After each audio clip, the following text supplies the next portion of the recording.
नमस्कार। आज हम बात करेंगे एक इम्पोर्टेंट यूज़फुल टॉपिक के बारे में, एक इंटरेस्टिंग टॉपिक के बारे में। मोशन सिकनेस का प्रॉब्लम बहुत ज़्यादा कॉमन प्रॉब्लम है।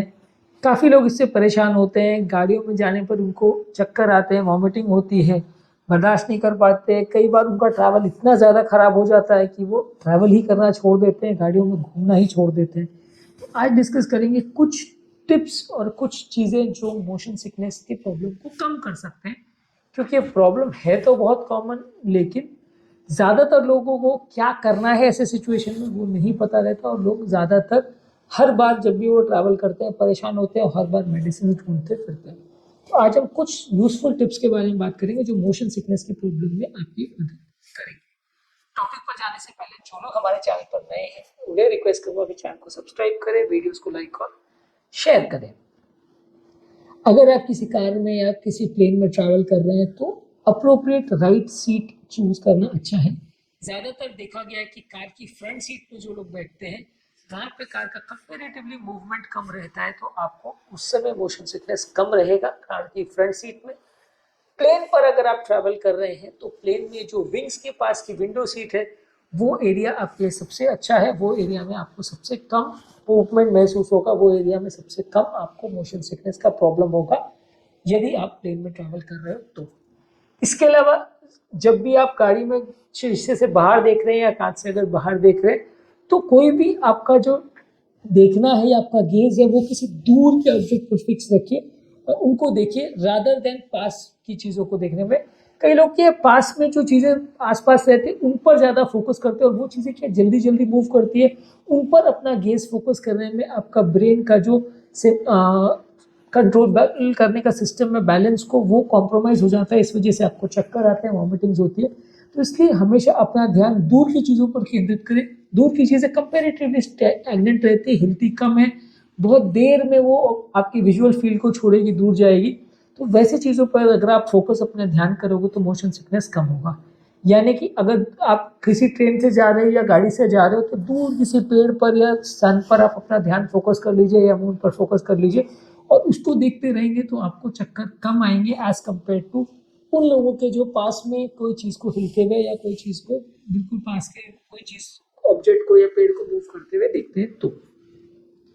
इसके अलावा प्रॉपर वेंटिलेशन होना चाहिए, चाहे आप कार में हो या कोई गाड़ी में हो। उस एरिया में बहुत क्लॉस्ट्रोफोबिक या बहुत ज़्यादा बंधा हुआ या ऐसे इन्वायरमेंट में आपको नहीं जाना चाहिए जहाँ आपको सांस लेना भी मुश्किल हो। वैसा सेंस ऑफ सफोकेशन जब भी होगा तो आपको मोशन सिकनेस ज़्यादा होगा।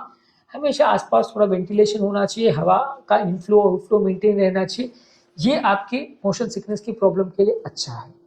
इसके अलावा जब भी आप ट्रैवल कर रहे हो कोई भी चीज़ को पढ़ने का प्रयास मत करिए, कोई भी इलेक्ट्रॉनिक डिवाइसेस को मत यूज़ करिए।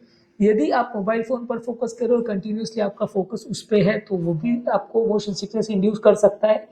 या अगर आप कोई चीज़ को मैगजीन को या किसी बुक को पढ़ने का प्रयास कर रहे हैं तो इससे भी आपका कंटिन्यूस ध्यान फोकस रहेगा, तो इससे भी आपका मोशन सिकनेस का प्रॉब्लम बढ़ जाएगा। तो पढ़ने का प्रयास या मोबाइल फ़ोन को यूज़ करने का प्रयास मत करिए। जहाँ तक पॉसिबल है अपने माथे को या सर को स्टेबल रखने का प्रयास करिए।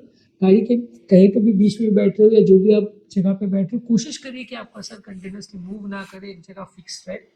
तो या तो आप ऐसे पिलोज भी यूज़ कर सकते हैं जो आपके हेड को बाउंड रखते हैं दोनों साइड से। आजकल काफ़ी कार्स वगैरह में ऐसे हेड सपोर्ट वाले पिलो आते हैं जो दोनों जगह से आपके नेक को सपोर्ट करते हैं। तो ये आपका सपोर्ट भी हो जाएगा और उस दौरान आपका कंपेरेटिवली बार बार सर नहीं हिलेगा। जितना ज़्यादा आपका सर हिलेगा अलग अलग डायरेक्शन में जब भी गाड़ी टर्न लेगी तो आपका सर चक्कर खाएगा और आपको मोशन सिकनेस होगा।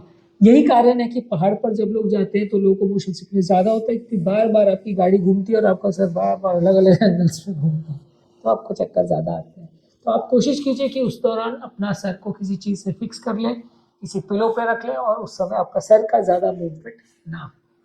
इसके अलावा बहुत स्ट्रॉन्ग गाड़ी में कोई ओडर्स या फ्रेग्रेंस नहीं होना चाहिए। कोई स्ट्रॉन्ग गाड़ी में रूम फ्रेशनर्स या एयर फ्रेशनर्स नहीं होने चाहिए। इनके स्ट्रॉन्ग ओडर्स खासकर बहुत स्ट्रॉन्ग कोई पंजेंट सिट्रस या ऐसे कलर के या फ्लेवर के जो फ्रेग्रेंसेस रहते हैं वो इरिटेट करते हैं, उसकी वजह से कई बार आपको मोशन सिकनेस होते हैं। इस तरह के स्मेल के बदले थोड़े प्लेजेंट या लाइट फ्रेग्रेंस आप रखेंगे तो ज़्यादा अच्छा है। इसके अलावा अदरक आपकी मदद करता है। जिंजर से चाय या जिंजर की कैंडीज या अदरक से बनी हुई सप्लीमेंट्स आप ले सकते हैं। आप ट्रैवल से पहले और ट्रैवल के दौरान इसको आप ले सकते हैं, तो इससे आपको मोशन सिकनेस का प्रॉब्लम कम होगा। अदरक आपकी इसमें मदद करेगा। इसके अलावा जो लोग मेडिसिन पर डिपेंडेंट है, हायोसाइन के पैचेस आते हैं, हायोसाइन के टैबलेट्स आते हैं, ये आप ट्राई कर सकते हो, ये मोशन सिकनेस का प्रॉब्लम कम करेगा। वॉमिटिंग कम करने के लिए आप एंटासिड्स और डोम्पेरिडोन का कॉम्बिनेशन या वॉमिटिंग के लिए ऑर्डनसेट्रॉन का कॉम्बिनेशन, इस तरह की चीज़ों को भी आप ले सकते हैं। तो इससे एटलीस्ट मोशन सिकनेस में सबसे बड़ा प्रॉब्लम जो वॉमिटिंग का आता है वो काफ़ी हद तक सप्रेस हो जाएगा। तो स्ट्रॉन्ग वॉमिटिंग कंट्रोल करने वाली मेडिसिन को आप लेंगे तो अच्छा है। इसके अलावा ज़्यादातर कोशिश कीजिए अपने माइंड को डिस्ट्रैक्ट करने का, अपने माइंड को किसी पर्टिकुलर चीज़ पे फोकस करने का प्रयास मत करिए। लोगों से बात करते रहिए, अपना ध्यान म्यूजिक पर फोकस रखिए। कोई मोबाइल देख रहे हैं, मोबाइल देखने में तो खैर फिर भी थोड़ा अटेंशन फोकस होता है, लेकिन अपने मन को ट्रैवल से डिस्ट्रैक्ट करने का फोकस कोशिश कीजिए। आप कंटिन्यूसली अगर ये मन में विचार आता रहेगा कि आप ट्रैवल कर रहे हैं तो सिकनेस का प्रॉब्लम ज़्यादा होगा। मन को वहाँ से डिस्ट्रैक्ट करिए, बातों में लग जाइए या कोई और एक्टिविटी में लग जाइए, तो आपका ध्यान उससे डाइवर्ट हो जाएगा। इसके अलावा रिस्ट बैंड्स आते हैं जिसमें एक्यूप्रेशर टेक्निक होता है, जो कि आप रिस्ट पर यूज़ करते हैं, वो स्पेसिफिक पॉइंट्स को कंप्रेस करता है। इससे भी कुछ लोग का मोशन सिकनेस का प्रॉब्लम कम हो जाता है। इसको मोशन सिकनेस के लिए रिस्ट बैंड्स बोलते हैं। वैसे आप यूज़ कर सकते हो, ट्राई कर सकते हो। ये 100% इफेक्टिव होगा ऐसा नहीं है, लेकिन आप इसको ट्राई करके देख सकते हैं। इसके अलावा ट्रैवल करने से पहले हेवी या ऑयली खाना बिल्कुल मत खाइए। लाइट और इजीली डाइजेस्टेबल फूड खाइए तो ज़्यादा अच्छा है। अगर खाली पेट रहेंगे तो भी चलेगा, लेकिन बहुत ज़्यादा तेल वाला खाना मत खाइए, उसको बॉडी को पचाने में ज़्यादा टाइम लगता है। और जब मोशन सिकनेस के दौरान या ट्रैवल के दौरान बॉडी बार बार हिलती है तो आपको एसिडिटी का प्रॉब्लम, बर्पिंग का प्रॉब्लम और इस तरह का प्रॉब्लम बढ़ जाते हैं, मोशन सिकनेस बढ़ जाती है। ज़रूरी अच्छा है आपके लिए कि आप हाइड्रेशन मेंटेन करें, पानी ज़्यादा पीजिए। लॉन्ग डिस्टेंस ट्रैवल के लिए जो लोग जा रहे हैं वो एक्स्ट्रा पानी अगर पीते हैं या कंटिन्यूसली बीच बीच में पानी के सिप्स लेते रहते हैं तो इससे भी मोशन सिकनेस का प्रॉब्लम कम होता है और मोशन सिकनेस की प्रॉब्लम से आपको डिसेंसिटाइज करता है। इसके अलावा आप कोशिश कर सकते हो कि अगर आप लॉन्ग डिस्टेंस ट्रैवल के लिए जा रहे हो तो रास्ते में सो जाइए। सोने से आपका मोशन सिकनेस का प्रॉब्लम काफ़ी कम हो जाएगा। आप कोई सेडेटिव लेके, या अगर आप नेचुरली सो सकते हो तो बहुत अच्छा है, नहीं तो कोई छोटा सा सेडेटिव अगर लेके भी आप अगर रास्ते में सो जाते हैं तो आपका ट्रैवल काफ़ी प्लेजेंट रहेगा और कंटिन्यूसली आप वॉमिटिंग नहीं करेंगे। इसके अलावा आप रिलैक्सेशन टेक्निक कर सकते हैं, जैसे डीप ब्रीदिंग एक्सरसाइजेस कर सकते हैं। गहरी गहरी सांसें लीजिए और मन को मेडिटेशन वगैरह करके मन को शांत रखने का प्रयास करिए। मन में स्ट्रेस हार्मोन्स नहीं आएंगे तो मोशन सिकनेस का प्रॉब्लम भी काफ़ी कम हो जाएगा। इसके अलावा बायो फीडबैक टेक्निक होता है, इसमें आपको बायो फीडबैक ट्रेनिंग या कॉग्निटिव बिहेवियरल थेरेपी, ये ट्रेनिंग सेशंस होते हैं।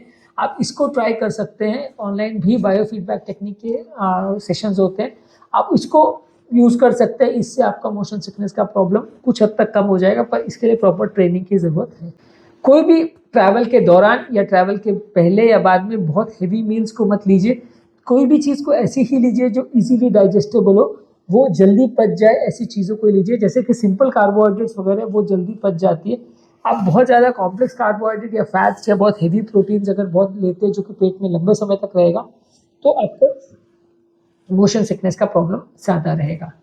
इसके अलावा दिमाग को शांत रखिए। कोई अच्छे वेंटिलेटेड एनवायरनमेंट में, कंफर्टेबल रूम टेम्परेचर पे रहिए।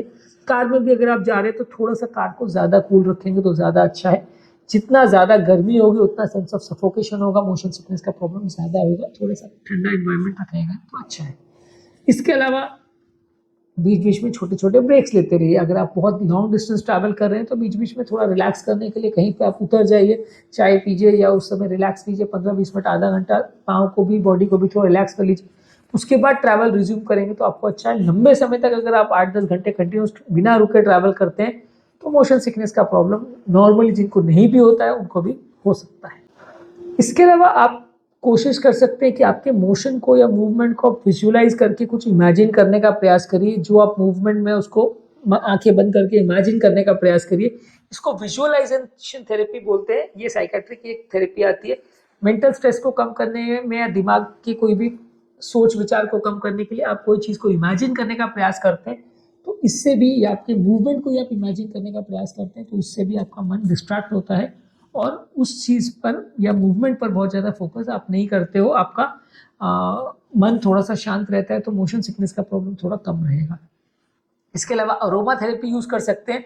कुछ स्पेशल सेंट्स जैसे कि पेपरमिंट, लेवेंडर, सिट्रस, ये अगर माइल्ड वेरिएंट हो तो अरोमा थेरेपी जैसे यूज़ कर सकते हैं। ये भी आपके मोशन सिकनेस को प्रॉब्लम को कम करेगा। इस तरह के फ्रेग्रेंसेस अगर आप यूज़ करते हो तो थोड़ा सा आपको प्रॉब्लम कम होगा। इसके अलावा आप ये कोशिश कर सकते हो कि जब भी आप ट्रैवल कर रहे हो तो जिस डायरेक्शन में गाड़ी ट्रैवल कर रही है उस डायरेक्शन में आप फेस करिए, उसके ऑपोजिट डायरेक्शन में फेस मत करिए। मान लीजिए ट्रेन के दोनों साइड विंडो है तो गाड़ी जा रही है उस डायरेक्शन में फेस करिए, उसके ऑपोजिट डायरेक्शन में फेस मत करिए। मोशन सिकनेस का प्रॉब्लम उस पेशेंट्स को कम होगा।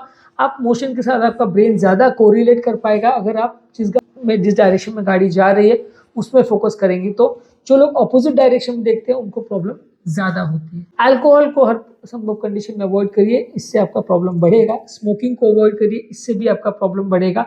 यदि आप ट्रैवल कर रहे हो तो उससे आगे पीछे 1-2 दिन पहले आपको अल्कोहल और स्मोकिंग नहीं करना चाहिए। इसके अलावा एक पॉजिटिव माइंडसेट के साथ जाइए। जब भी आप ट्रैवल कर रहे हो तो दिमाग में पॉजिटिविटी होनी चाहिए, बुरे ख्याल नहीं होने चाहिए। पॉजिटिव माइंडसेट रहेगा, दिमाग शांत रहेगा तो आपको इस तरह की प्रॉब्लम्स थोड़ी कम रहेगी। इसके अलावा वो एरिया को बहुत ज़्यादा डार्क नहीं होना चाहिए, इससे भी मोशन सिकनेस का प्रॉब्लम ज़्यादा होता है। अगर आप ट्रैवल कर रहे हैं और आपका जिस गाड़ी में भी जा रहे हो या जिस ट्रेन में आप जा रहे हो वो एरिया अगर वेल लिट है, चारों तरफ लाइट अच्छी है, तो भी आपका ब्रेन का कॉग्निटिव फंक्शन और सब चीज़ें बेटर रहती है। आपको थोड़ा मोशन सिकनेस का प्रॉब्लम कम होगा। थोड़ा सा वो एरिया को डार्क ना रखें। इसके अलावा बीच बीच में थोड़ा फ्रेश एयर आना चाहिए। बहुत ज़्यादा बंद गाड़ी को अगर आप रखते हो तो उसमें भी थोड़ा आपको मोशन सिकनेस का प्रॉब्लम ज़्यादा होता है। बीच बीच में थोड़ा कांच को खोल के अगर आप फ्रेश एयर को अंदर आने देंगे, अंदर की जो गंद जमा हुआ हवा है उसको बाहर निकलने का मौका देंगे, तो उससे भी आपको थोड़ा मोशन सिकनेस का प्रॉब्लम कम होगा। स्पेशल डिजाइन एक्यूप्रेशर के बैंड्स यानी सी बैंड्स ये अवेलेबल है, इनको आप रिस्ट पर यूज कर सकते हैं, इससे भी मोशन सिकनेस का प्रॉब्लम कम होता है। हिप्नोसिस थेरेपी है जो कि साइकियाट्रिस्ट यूज करते हैं, हिप्नोसिस के सेशंस होते हैं, इसको भी आप ट्राई कर सकते हैं। हिप्नोसिस ऑब्वियसली लेकिन प्रैक्टिकली थोड़ा मुश्किल है क्योंकि आप ट्रैवल करने से पहले हिप्नोसिस का सेशन करवा कर नहीं आ सकते, लेकिन इस तरह की टेक्निक को आप यूज कर सकते हो। साइकियाट्रिस्ट इंटरमिटेंट इसके सेशंस करते हैं, तो हिप्नोसिस सेशन से भी लोगों को मोशन सिकनेस का प्रॉब्लम कम होता है, उससे रिलेटेड डिस्कम्फर्ट कम होता है। तो आज के टॉपिक में हमने बात करी कौन कौन सी चीज़ों से आपको मोशन सिकनेस का प्रॉब्लम कम होगा। मोशन सिकनेस का प्रॉब्लम कम करने के लिए आगे की सीट पे बैठे या फ्लाइट में मिडिल में बैठे, दूर तरफ फोकस करें, आगे की तरफ ज़्यादा फोकस करें जिस साइड से ट्रैवल हो रहा है। वेंटिलेशन और लाइटिंग प्रॉपर होना चाहिए, प्रॉपर उस समय हवा है, बीच बीच में भी फ्रेश एयर आने दें। लाइटिंग भी प्रॉपर होना चाहिए, बीच बीच में छोटे छोटे ब्रेक्स लेते रहिए ताकि आपका हाथ पाँव को रिलैक्सेशन मिले। बहुत ज़्यादा कंसंट्रेशन या रीडिंग का काम नहीं करें, मन को डिस्ट्रैक्ट करें, किसी से बातें वगैरह करते रहें या सो जाइए। पिलो इस तरह का यूज़ कर सकते हैं जिससे आपका हेड मूवमेंट बहुत ज़्यादा नहीं हो। मेडिटेशन वगैरह कर सकते हैं जिससे मन शांत रहे। बहुत ज़्यादा हेवी मील्स मत लीजिए, फैट और बहुत ज़्यादा प्रोटीन वाली चीज़ें मत लीजिए। डाइजेस्टिबल स्नैक्स लीजिए, जिंजर या अदरक की चाय वगैरह ले सकते हैं। हायोसिन और ऑर्निसेट्रॉन वगैरह की या वॉमिट कम करने वाली मेडिसिन ले सकते हैं। मेंटल रिलैक्सेशन टेक्निक जैसे हिप्नोसिस है, बायोफीडबैक टेक्निक है, विजुअलाइजेशन टेक्निक है, ये साइकियाट्रिक टेक्निक्स है जो आप यूज़ कर सकते हो जिससे आपका प्रॉब्लम कम हो। फ्रेश अरोमा थेरेपी या जैसे पेपरमिंट, लैवेंडर, सिट्रस, ये सारे अरोमास को यूज़ कर सकते हैं। जो भी ट्रिप आप प्लान करो उसमें आप प्रॉपरली उसके लिए खाने पीने का प्रॉपर ध्यान रखिए। अपना खाना किस तरह से प्लान करना है, हाइड्रेशन प्रॉपर मेंटेन करना है, ये सारी चीज़ों को प्रॉपर मैनेज और मेंटेन करेंगे तो ज़्यादा अच्छा आपको रिस्पॉन्स मिलेगा। एक्यूप्रेशर के बैंड्स आते हैं, वो आप चीज़ें यूज़ कर सकते हैं तो उससे भी थोड़ा सा आपको बेनिफिट मिलेगा। टॉपिक एंड करने से पहले जो लोग हमारे चैनल पर नए हैं उन्हें रिक्वेस्ट करूँगा कि चैनल को सब्सक्राइब करें, वीडियोज़ को लाइक और शेयर करें। जो लोग हमारे चैनल पर हार्ट और हेल्थ और ब्रेन रिलेटेड प्रॉब्लम्स देखना चाहते हैं, अलग अलग टॉपिक के प्लेलिस्ट बने हुए हैं। ब्रेन रिलेटेड टॉपिक्स का प्लेलिस्ट आप डेफिनेटली चेक करिए, इसमें मेडिटेशन वगैरह रिलेटेड आपको वीडियोस मिलेंगे, काफ़ी कुछ इंपॉर्टेंट और यूजफुल टिप्स मिलेंगे। इसे चेकआउट करने से काफ़ी फायदा मिलेगा।